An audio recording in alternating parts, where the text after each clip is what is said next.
madams and sirs, it's me, Miss QQ, and welcome back to my YouTube channel. And for today's video, mag-share lang ako sa inyo ng mga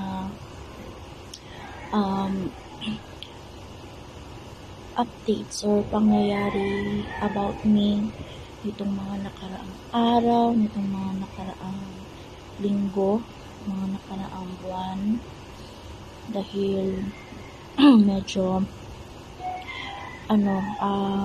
challenging yung pagpasok ng bagong taon sa atin ng year 2024 dahil nagkanda sakit-sakit na naman tayo.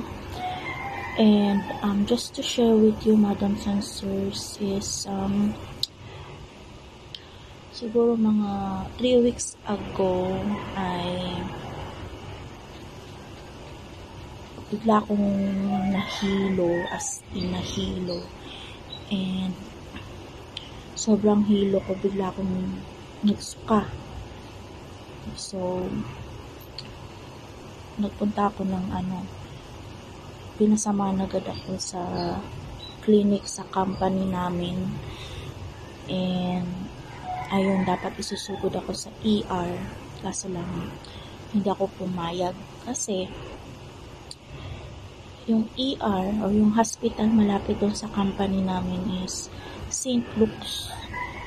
Gusto ko dahil St. Luke's. Nag-alala ko kasi baka mamaya kung ano ang gawin sa akin doon. Ganyan.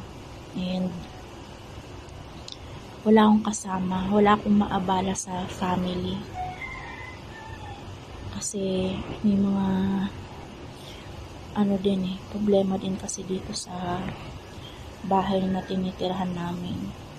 So, sabi ko doon sa nurse, kunan mo muna ako ng vital signs. Let's see kung normal naman. And then, hindi na ako magpapadala sa ER.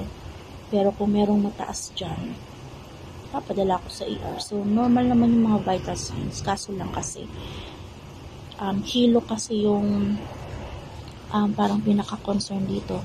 So, baka bigla na lang akong matumba, mabagok ang ulo ko, mga ganun. So, yun yung concern ng nurse. So, ang ginawa is, pinaano na lang ako.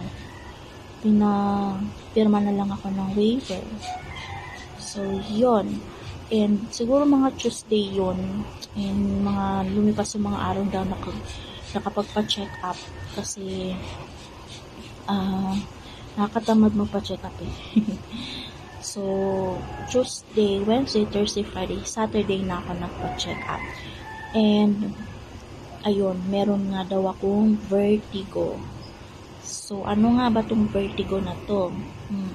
I'm sure marami nakaka-relate nito, vertigo, kasi marami ring nagkakaroon nitong vertigo na to eh. So, i-discuss natin ng tungkol sa vertigo. Wala akong masyadong alam dito, pero based lang din nito sa na-experience ko at based lang din nito sa simpleng pagkakatanda ko kung ano yung vertigo. So, let's discuss a bit about it. Okay, please bear with me for just a few moments.